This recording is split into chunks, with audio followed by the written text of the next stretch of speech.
Hey, what's going on, everyone? Welcome to episode 6 of Trucksafe Live, the live stream show where we and our guests tackle the hot button issues impacting highway transportation.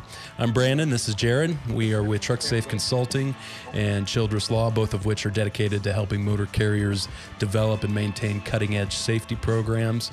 Super excited for the show today. Obviously, gearing up towards Christmas here, so this will be the last show of the year for us, and we got some great guests on.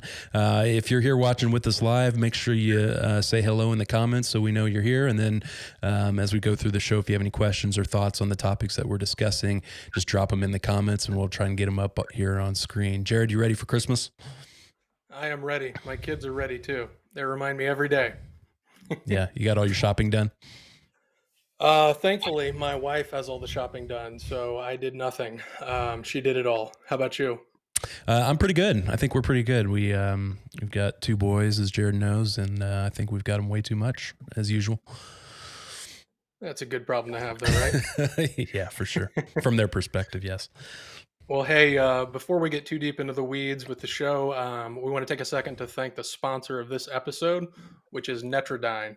Netrodyne's vision-based driver eye safety camera platform captures and analyzes all drive time, removing the guesswork and providing critical insight to fleet managers. Advanced AI and edge computing reduce driving risk, protect against false claims, reveal the true cause of events, and recognizes and rewards drivers for proactive decision making. So your drivers stay safe, stay satisfied, and stay on your team. So if you're looking to get into cameras and the addition of an AI-based platform for cameras interests you, definitely take Netrodyne's system for a spin. You can go to their website at www.netrodyne.com and reach out to schedule a demo.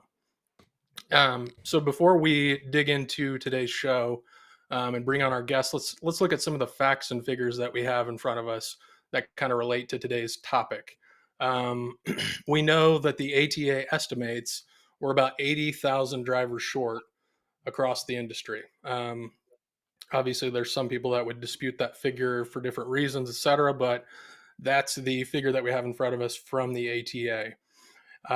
Also, among the ATRI top industry issues for carriers, the industry itself has identified that driver shortage and driver retention are, again, top 10 issues. It's been that way for years.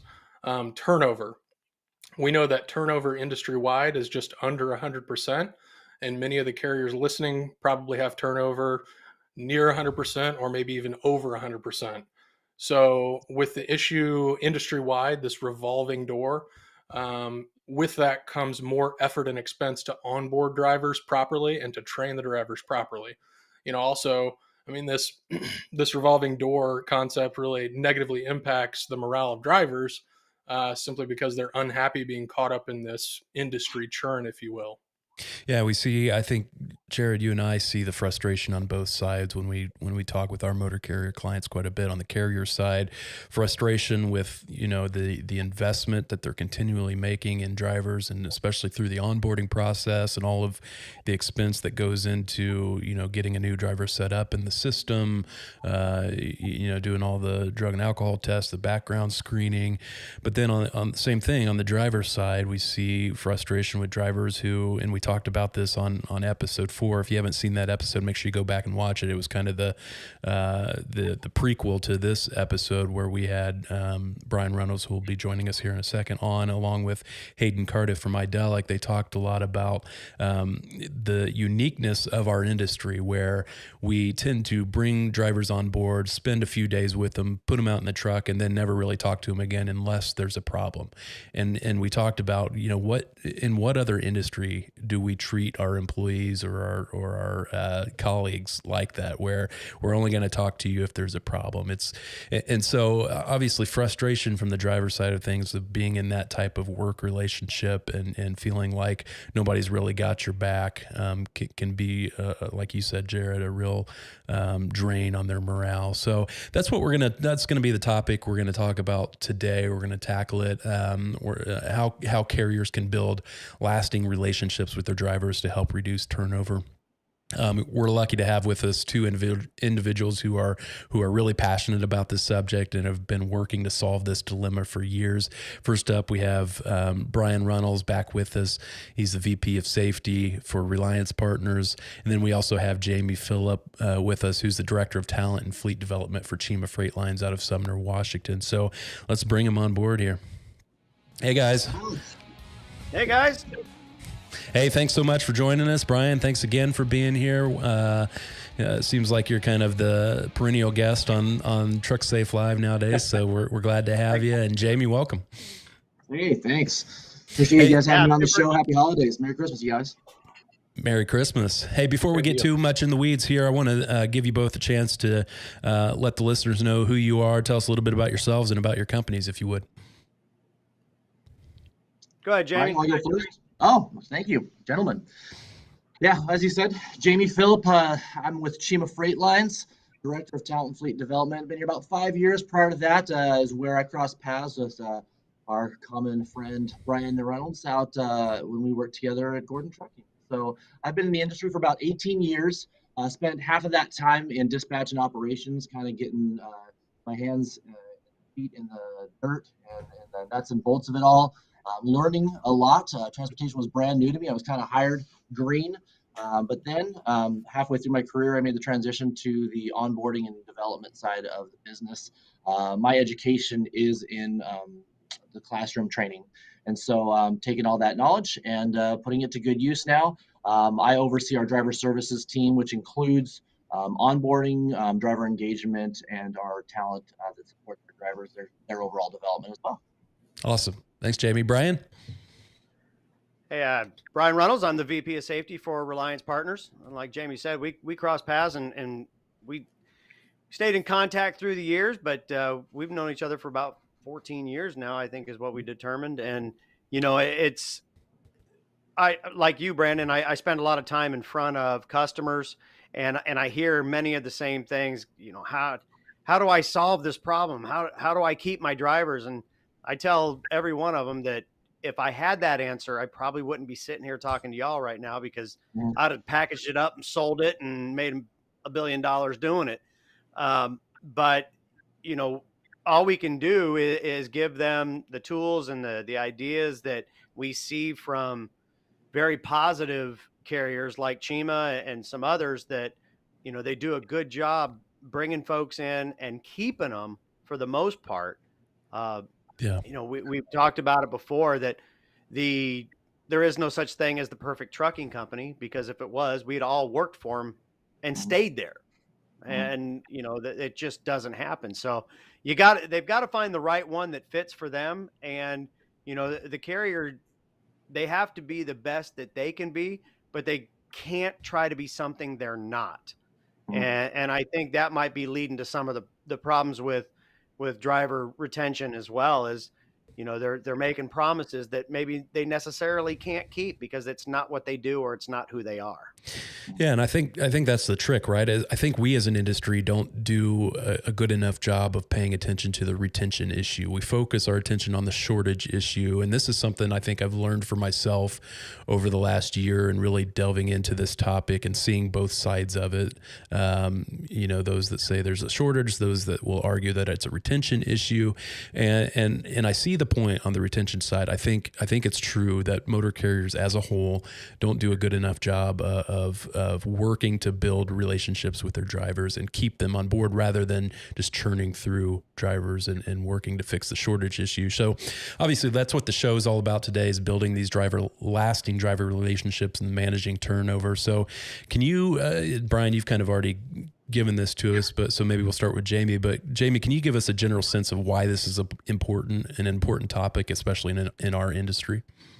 Absolutely. Well, because I've been doing a very similar role for my last two carriers, you know, and I'm sure Brian would attest to this, we see drivers come in day one with all sorts of war stories and horror stories about how they've been treated, how they've been mistreated by other carriers they've worked for.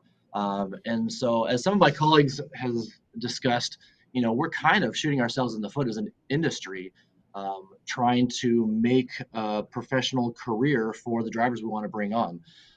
As you guys mentioned in the lead-in, you know, drivers, they want to make a home. And sometimes we're just like, here are the keys, here's a couple days of orientation, and off you go. And we'll talk to you if something goes wrong. And there's way more to it than that. And so that's kind of what the industry really needs to begin to wrap our brain around, is maybe not focusing so much on the word retention, but maybe a little bit more focus on the word engagement, which I think is kind of part of our solution to the dilemma.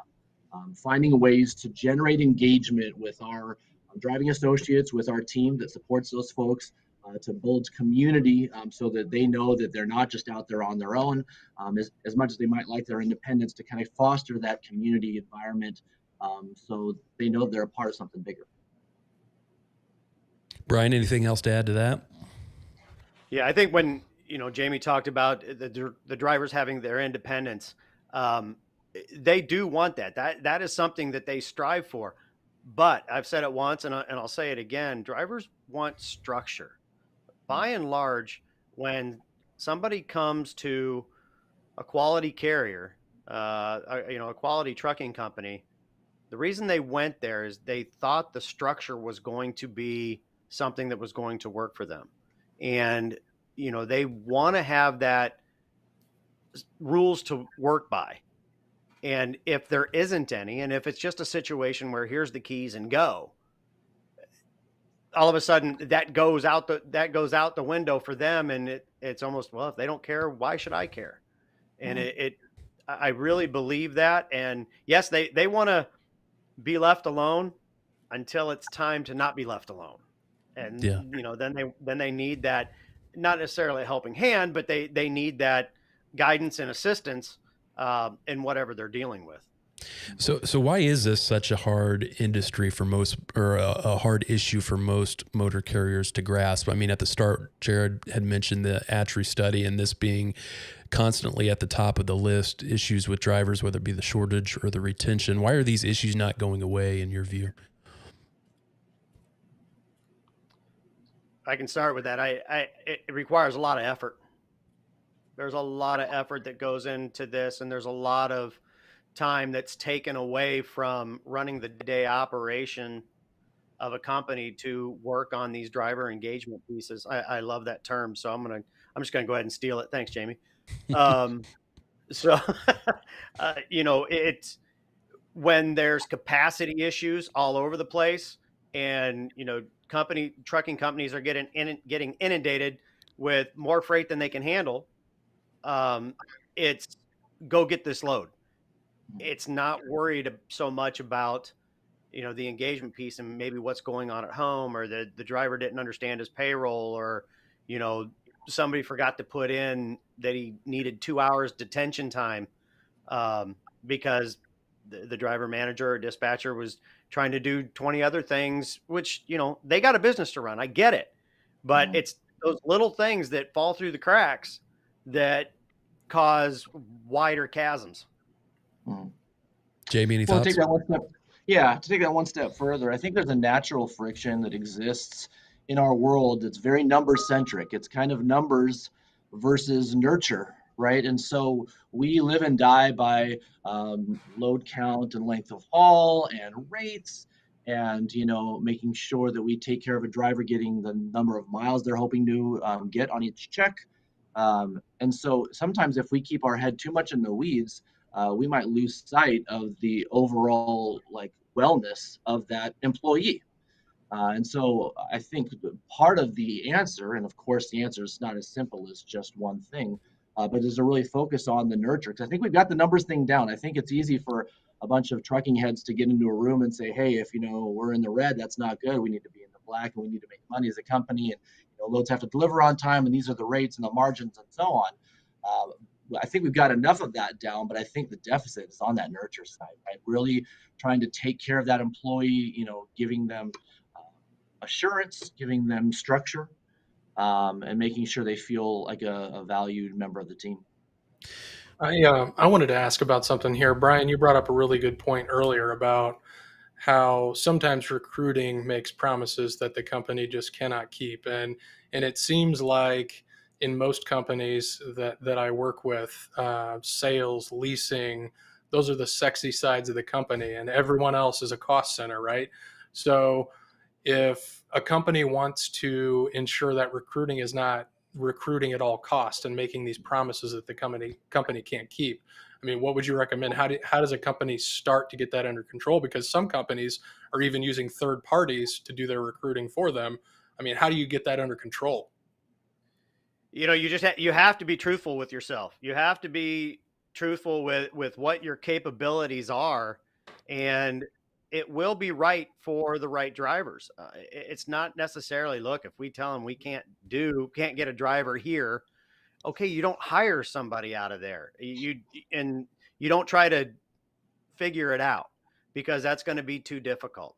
You just have to flat out be truthful with who you are, what you do, and starts at the very beginning. Because if a driver comes in and he's been told the truth about everything that he's going to get, my guess is the retention ability goes way up, because he knows what to expect.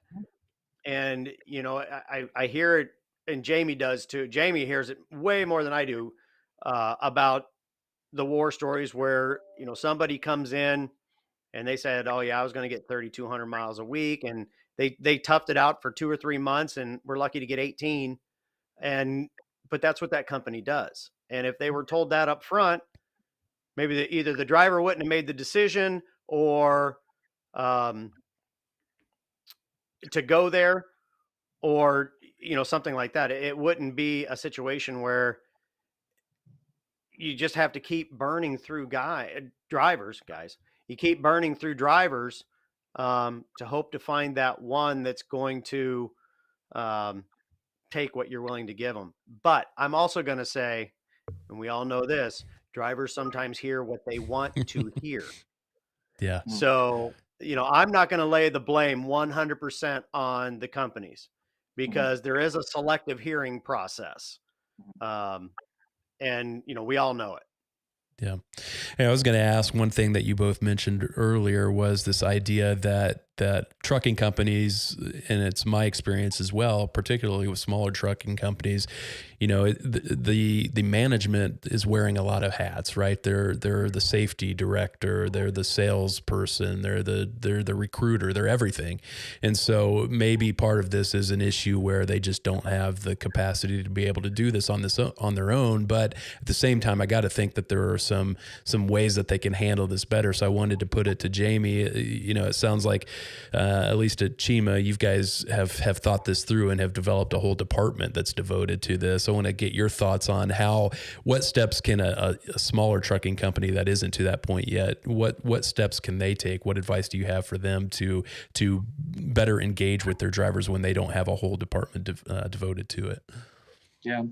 Well, great question. And, you know, kind of piggyback off of Brian's comment, you know, that first impression is a kind of a make or break deal. It's going to be their first understanding of, does this company back up what they speak, or am I going to be disappointed? Am I going to be let down? And every step of that process is either going to, you know, reassure that they've made the right decision, or it's going to invite them to shop around.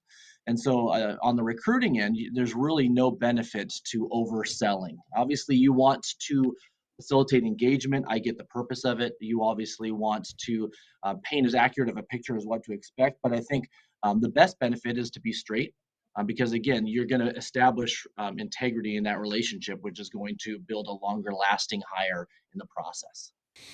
Yeah, I mean, because that's an issue too, right? When you're considering, hey, how are we going to advertise this to potential candidates? You're obviously looking at your competitors out there and all the promises they're making, and you're thinking, I got to be able to make similar promises, or there's not going to be any way I'm going to get anybody in the door. So how do you deal with that? I mean, you know, you got all these trucking companies out there making these huge promises, and we want to be more truthful about what we're able to offer. How do you communicate to the driver pool that what you're offering is more realistic than what everybody else is offering? Well, you hope that the people that you're currently doing business with, your current driving team, is saying good things on your behalf. And so we really value our driver input. You know, the culture that we promote, you know, we broadcast on our social media channels. we encourage our drivers, our current driver force, to be putting Google reviews out and reviews anywhere that they're available. And fortunately, that has been working very well for us. Um, and so that to me is key. And so having a focus on culture and investment in the relationship has to be present. If you don't have that, then there's one major miss. And if they think they're just looking for a paycheck, then they can get that just about anywhere else. Yeah. Yeah, So Jamie, I love the fact that you started in dispatch and operations. It gives you a really unique perspective into the daily things that drivers deal with, and you understand a lot more than a lot of folks like me that have transitioned right into like safety and compliance and things like that. So, 18 years in the trucking industry, and trucking industry years are like dog years. So you've been in the industry for a very long time. I'm not saying you're old, but so when you started in dispatch and operations, were you observing the same level of churn of drivers and this, retention issue that we're seeing now, or has that progressed over time? And how do you explain the difference if there is a difference? No, great question. I mean, as we would be talking about today, if this wasn't kind of like a generational type of industry-wide concern, and so certainly those concerns were present just as much then as they are today. I found that where I have landed here at Cheema Freightlines, the offering, the comprehensive offering, is going to be feathers in anyone's cap. And so if you've got an outfit that can provide good miles and can pay their drivers on time and has a driver support team that is really driver centric and has new reliable equipment to drive and can get the drivers home reasonably and just has a great support team, I mean, that just makes it that much easier to recruit a driver.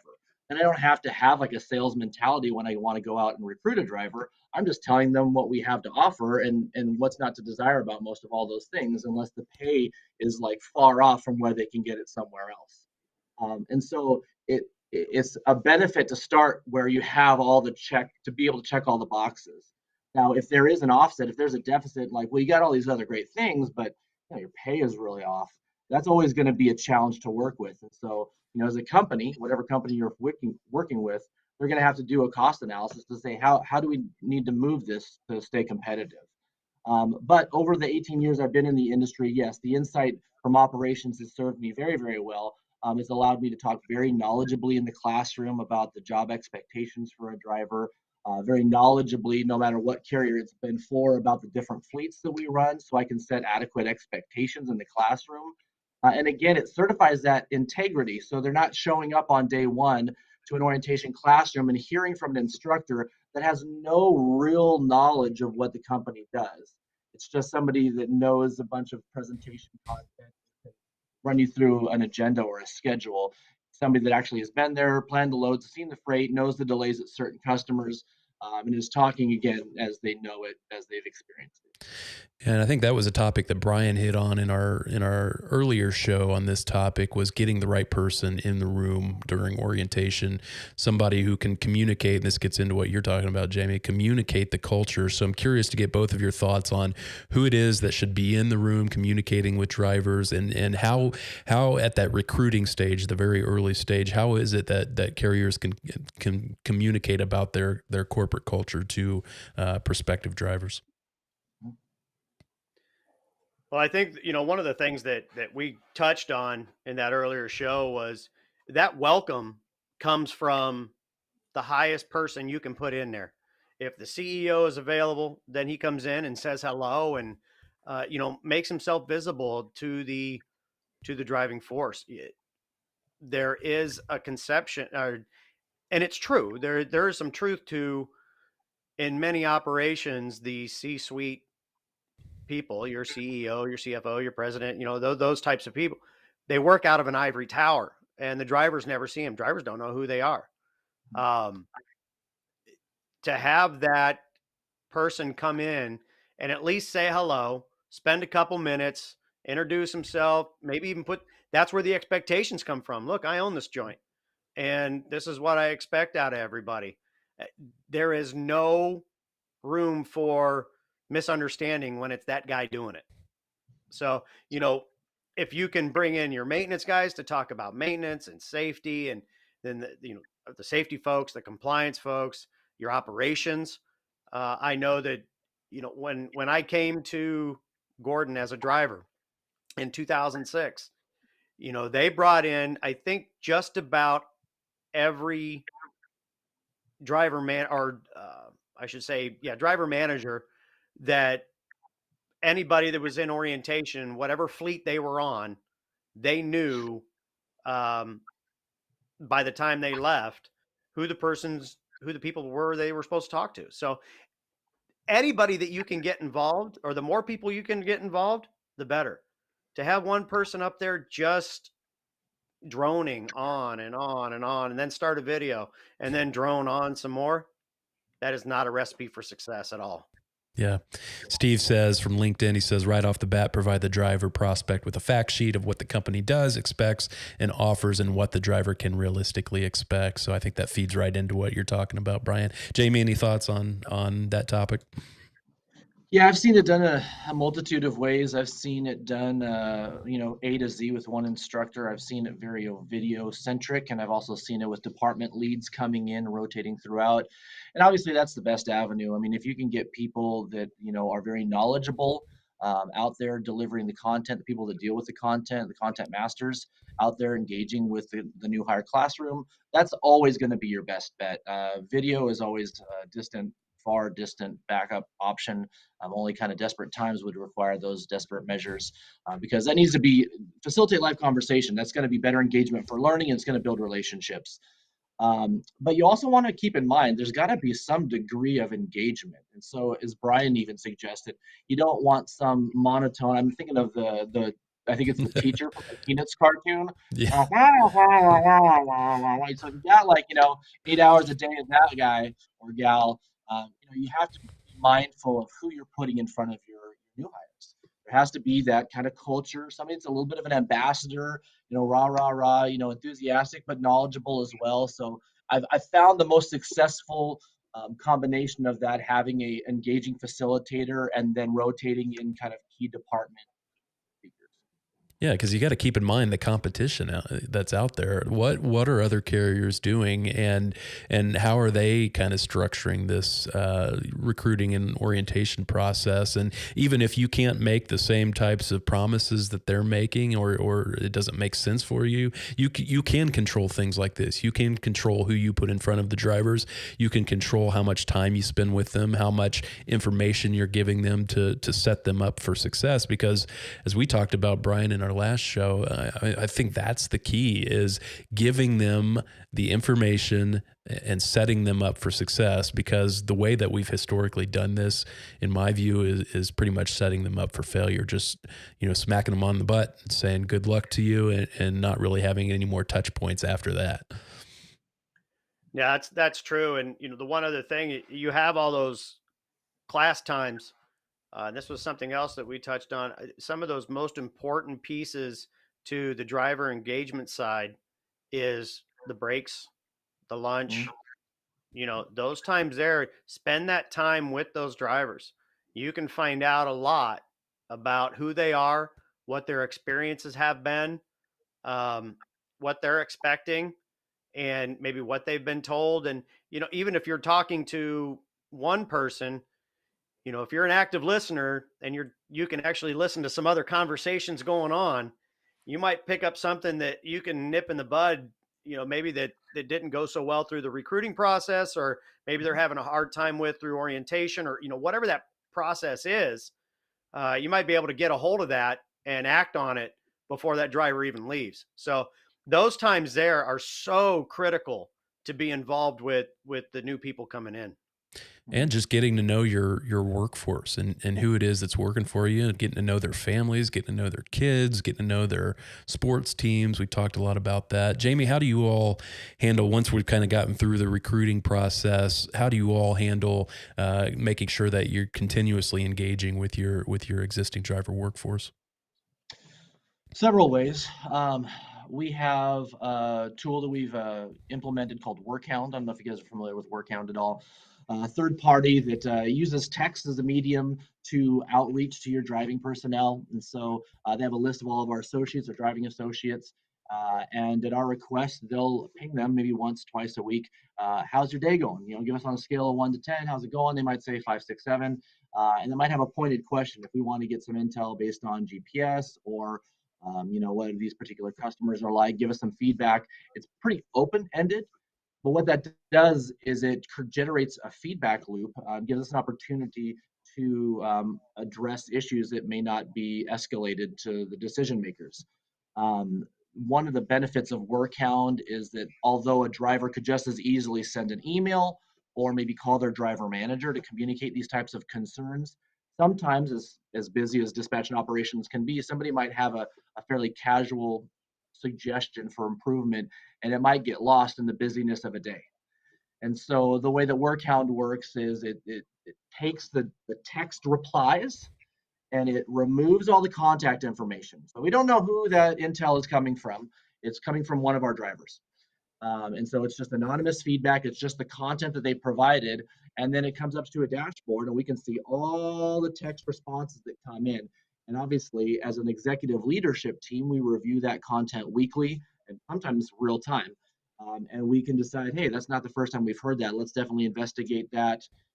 And we can, show them, again, to establish street credibility and integrity, that we take their feedback and we make actionable items based on it. So we'll delegate who's responsible for what task based on that feedback that we get from them. So that's one big thing that we've done this past year is take full advantage of that. Yeah, so that's interesting. I mean, that sounds a lot like what we do, Jared, what we recommend on the safety side of things. It's almost like prioritizing issues based on trends you're seeing in the data. So from a safety side, we're constantly looking at the carrier CSA scores and trying to identify, not at the violation by violation level, because if you're a big carrier, it's going to be impossible to be able to manage those on a violation by violation basis, except the most serious ones, obviously. But if you can really look for the trend in the data, we're seeing a ton of 14-hour violations across our fleet and prioritize those for action.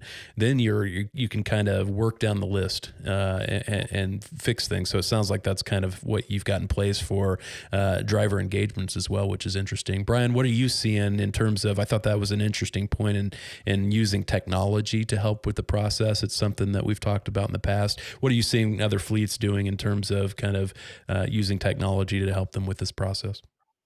They're trying to get feedback through ELDs. They're trying to do proactive outreach when they're seeing trends in safety things. They're also, if they're hearing there's issues with payroll, or they'll address it through the payroll system, trying to update that. I've got a couple small carriers that there's actually a couple really nice LMS systems out there now for small carriers. You've got your big ones, but they're not really suitable for somebody with 50 units. And there are a couple of those out there now. So, they're doing that to try to streamline their process, to try to make things easier for the driver. So I think that's probably the biggest thing we're seeing with the small carriers is how can we act like a big carrier, but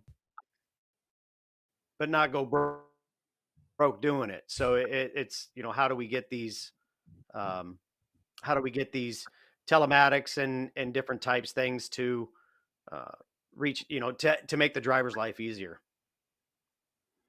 Yeah, Brian, interesting you mentioned telematics. I was curious. I was going to ask Jamie, so when you're onboarding drivers, are you using a camera system?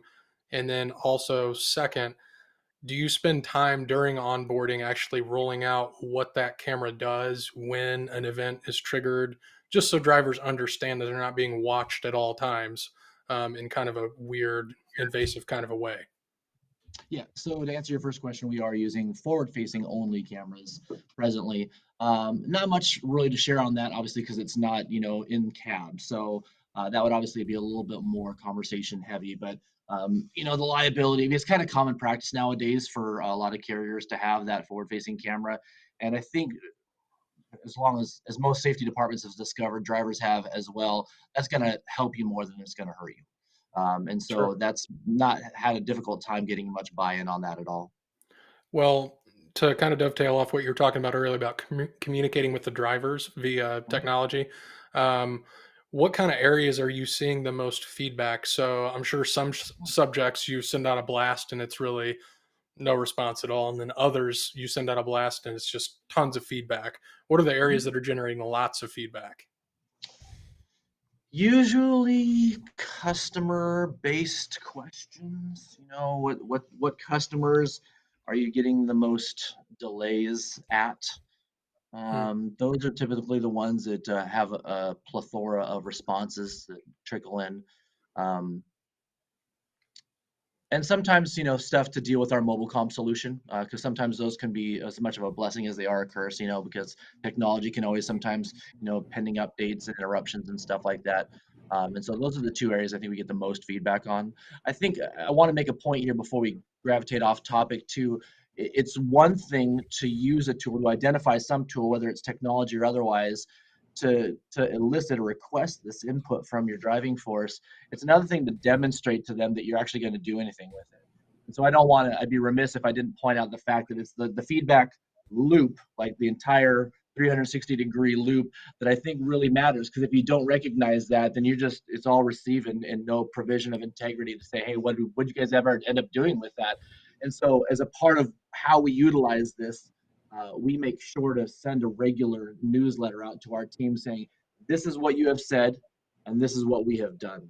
And so I think, again, just to kind of foster that culture of like, we're listening and you're helping us shape this company with your feedback and input. And that's an excellent point because that thought popped right into my mind when you talked about the customer related issues. I mean, sure, a carrier may do something about that and do the right thing and do great things for the drivers, but if you don't communicate that to them, they're just never going to know that you did that, and that's going to Right. contribute to frustrations and then also that churn.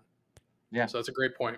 Yeah, As a carrier, especially that's a huge missed opportunity right there if you're not telling them what you're doing with their feedback. Exactly. Yeah, especially on that detention issue. We hear this a lot. I mean, it was in Atree's list of top issues for drivers where they're having issues with customers, detaining them and them having to sit forever waiting to be loaded or unloaded, and get a sense from a lot of drivers that they're not happy with their carriers for not doing anything about it and not really caring about that issue. It sounds like you guys all have a protocol in place where there are situations where you go to bat for your drivers. Well, again, because of the challenged market right now, where there's just not enough capacity to go around. I mean, we've had the blessing of having so much freight to choose from. So if there is a customer that's causing significant delays, whether it be detention or even misloaded freight, if they're not loading the trailers properly and drivers are having to get it scaled and returned to rework, if we see that more than a handful of times, obviously the first recourse is talk to the shipper, find out what the issue is. If they can't correct the problem, I mean, the market has been very kind presently, and we can decide, hey, well, we don't need to continue doing business if that's the way that you're going to delay our drivers. That hasn't always been the case, but the current market has helped us in that favor.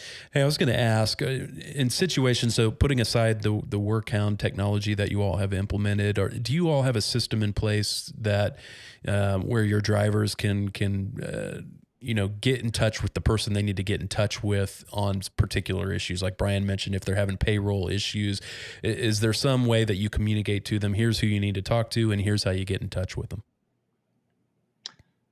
For me, yeah, we have a phone list that we hand out on day one. So they have all the departmental listings, so they know who to reach for whatever breakdown, payroll, safety, human resource related conversation might be necessary. Of course, their driver managers, their one-stop shop. So if they aren't quite sure who would address their concern, they would start with their driver manager, and they can certainly put them in contact with the appropriate party. And they also have access to it on our mobile comm. They want to, instead of having a verbal conversation, via transfer phone call or something like that, our mobile comm allows them to communicate directly via email. They can message directly the person they want to reach. Great. Brian, did that's, yeah, I just wanted to jump in real quick. It's so important when we're talking, taking a step back into orientation to where they're using that work hound program and stuff like that. And at Cheema is, if the drivers aren't taught how to use that and how to use the technology that is going to be in front of them, then you might as well not even have it. So, when you're talking about building out a unique orientation program and one that's going to set you aside from another company, one that is beyond the basics to where you're explaining, okay, this is how our feedback chain works, and you know, laying those types of groundwork down, that is a huge benefit. And they leave there with something that they didn't know from the other X number of orientations they've been through in their career. Mhm. Yeah, that's good insight. Kind of along those same lines, I suspect that, and you guys would know more than I do, but I suspect that training plays a big role in kind of this idea of setting your drivers up for success and making sure that they're trained on, whether it be your customer specific procedures or DOT compliance. What are you all seeing in terms of fleets that are good at this idea of engaging better with their drivers? What do they all kind of roll out in terms of training? Just high level. What types of training are they doing? How often are they doing it? That type of stuff. Well, I think that from my driving past and the last 8 years with Gordon, they did a great job with the training, and it's not even so much. And we really didn't have much of the video training back then. It was more of there was safety messages that went out, there was postings put up, there was stuff sent out, but there was always a constant communication about what was going on. Um, in the world, whether it was wintertime um, weather announcements, it would go out every morning.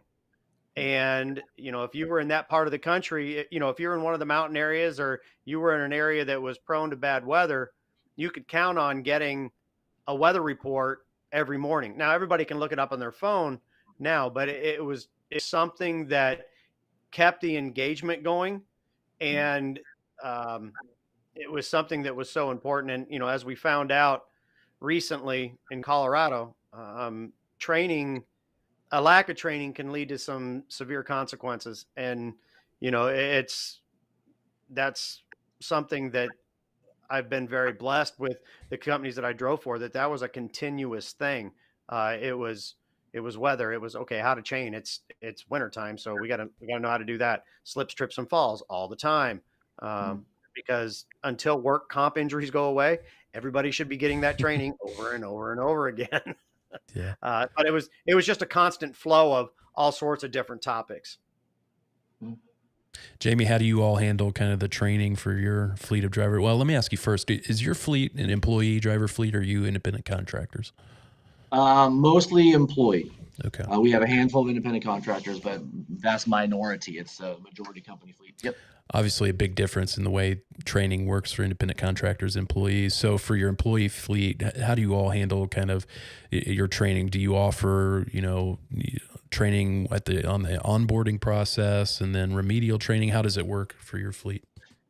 Yes, to all the above. There's different layers, obviously. Obviously, it begins at onboarding and orientation.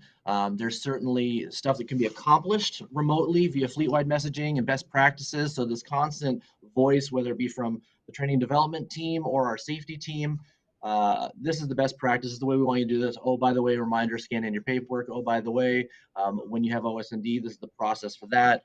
Or 3 points of contact to avoid slips, trips, and falls, like Brian mentioned. Some of that can be handled, through regular messaging and obviously email traffic as well. LMSs, obviously, technology can step in certainly, and you can utilize some of the systems that are out there with video content or other generated content, whether it be a guided presentation. We've invested in all those types of things. So you can roll out a package of training, and it can be a remote situation, which is very convenient in trucking. But then there's the things that are more significant, which may be seasonal, or it could be more based on occurrence that would warrant, definitely coming back in on a 90-day training thing, or a seasonal winter driving tips kind of a training type of occasion. So we utilize all those things so that we can, it depends on kind of what we're trying to tackle, whether it be a quarterly safety training agenda, or if it's just something we want to kind of reinforce because we've seen some of the data trending with slips, trips, and falls and like work comp related things. We want to speak to something specific. Yeah. I think from our perspective and looking at carrier safety programs, I get the sense that not many carriers, or at least maybe the smaller carriers, don't appreciate the interaction between safety and compliance world and the driver engagement and retention world. So what we'll see a lot of times is carriers who don't have any type of training platform, and in my view, that's definitely not setting your drivers up for success, because what ends up happening is those drivers go on to have compliance problems, whether it be, getting their CDL downgraded for some reason or another, not paying child support or something like that. And then the carriers just, they end up cutting them loose without really giving them the tools they know to understand the consequences of the various compliance issues. Whereas if they would have had a system in place where they train their drivers on all of the compliance issues early on in the process, and then they have some kind of a remedial training process in place where they identify through their safety metrics that, driver John Doe is having a problem with this particular issue. Let's send them through that particular lesson. Again, I think that goes a long way in setting your drivers up for success and not having to just cut them loose whenever they have these problems. You're training them and avoiding issues that, pursuant to your policies or because of your insurance requirements or whatever, you would otherwise have to cut them loose. Mhm. I on the training subject. Oh, go ahead, Jamie. Sorry. Well, I was just going to say, I mean, the real challenge, at least in the world of over the road trucking, is, just the mobility and the frequency of actually seeing your employees. So Yeah. to not have some sort of like mobile training solution presents a real challenge. And so it's kind of like you need to have an answer for both.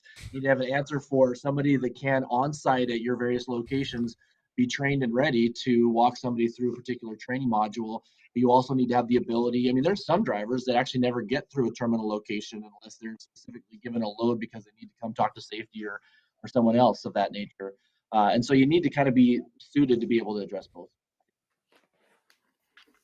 Yeah, I was going to comment on the training subject. I mean, it seems like ELDs are a huge area that when you're onboarding a driver, they may be coming into a new system, getting to know that system and some of the pitfalls that they can get themselves into, personal conveyance policy, all those things like that.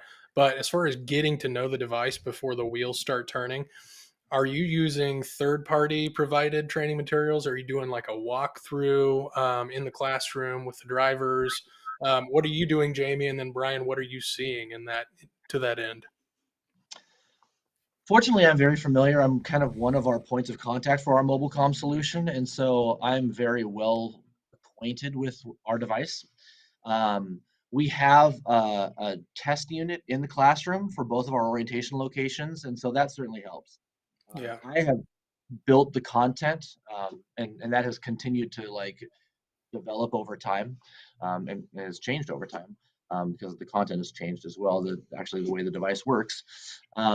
So yes, it's not third-party content. It's basically something that I have drafted because I just think, uh, what would a driver, what would one of our driving professionals that has never touched this device need to know? Like, what do the buttons do? I mean, it's a touchscreen thing, but it's got 4 buttons. What does this one do when I touch it? What's that do? Where's the keyboard? There's no keyboard. Oh, when you tap a field, then the keyboard virtually pops up. Okay.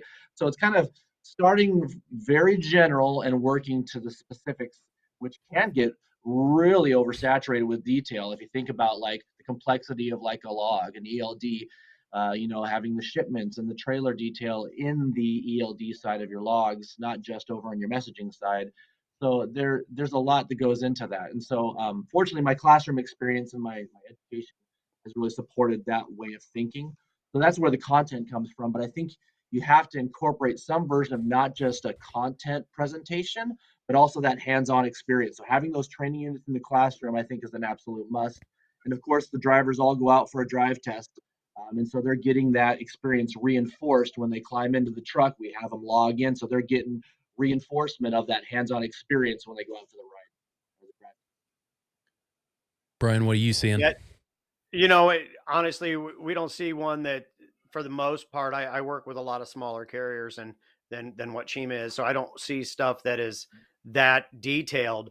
But even when it's that detailed, let's not forget they're getting bombarded with information, and there's a possibility they're going to forget stuff. So, the ELD is probably the most complicated thing, especially if someone's stepping into a new platform and they're not as tech savvy as the next guy. So when they're starting to push buttons and it's not doing what they hope it would do, the frustration level goes way up. Maybe now they're running late. There's a whole bunch of things because they maybe just didn't remember Yeah. what was explained to them and how they were supposed to do it. And, that even down to the littlest things is remembering to put your load information in, and you Yeah. got to do it you got to do it every day, just like you did on paper log. And, that was kind of the way I tried to explain to them. Anything that you would do on a paper log every day, you have to do that on an electronic log too. There's no difference there. But even with that, people still forget, and it still has to be that's where the engagement piece is so important. And maybe before that phone call is made on the engagement side, you take a look at their ELDs and look for the form and manner stuff. Is it there? And you ask the question, the low hanging fruit on those violations. Do you have extra log pages? Do you know where your instruction cards are? Do you know how to transmit your logs? Just those types of questions with the engagement of dealing with the actual problem that they may have can go a long way to avoiding some frustration down the road. Yeah. It's crazy. And I love the concept of having the test unit in the classroom, because the hands-on learning, I mean, everybody's different. Some folks are going to learn with the video. Some folks more folks, I'd say, will learn with the test unit in their hand. And then to take it one step further, putting that, same ELD in the unit when you're doing your road test, that's just taking it one step further. But I would encourage the small carriers to reach out to the ELD vendor, because you can get your hands on a test unit that you can onboard your drivers with and show them hands-on. How do you handle personal conveyance? How do you log in and switch to drive time, et cetera, et cetera? Try to get your hands on that test unit. It's not as hard as you might think. Yeah, and to both of your points, I think it's critical that carriers have, whether it be a video walkthrough like Jamie mentioned, or even just kind of a sheet that they keep in their truck that says, here's what you got to have in the truck, ELD related, because it's crazy how many of those violations you see where they just didn't have the instruction manual, they didn't have the transfer manual, they didn't have the blank supply of logs. Those are within the top 10 violations, driver-related violations that are discovered roadside. We just did an article on this, and that is so easy to correct. It's just a matter of the driver not really understanding what it is they need to have in the truck. And so if you can develop something like that, that's going to save you a lot of headache down the road. I know, Jared, you and I have started working with a lot of our clients to develop, sounds like similar videos to what Jamie's putting together for his fleet, where we walk them through those specific type of ELD that they have in their truck. And here's how you get into inspection mode. And here's how you pull up or how you transfer logs. Here's what the officer can and can't get to when you're in inspection mode, that type of stuff. I think that goes a long way to, especially in such a stressful situation, right? So the drivers are automatically stressed when the lights are on behind them. And so any way that you as the carrier can kind of, minimize that stress for them, I think is going to be for the better. Well, I think also, no matter how much time you devote to onboarding and first, hire orientation, they're not going to soak in. I mean, I'd be interested to find out. I mean, how much they actually retain. Is it 65%, 70%? I don't know. So to have some sort of a video library or some sort of reinforcement training via LMS, they can go back to and just say, I remember most of that there. I don't remember anything about that, or because maybe they were just so overwhelmed by the mobile comm stuff. They were like, oh, we talked about how to report an accident.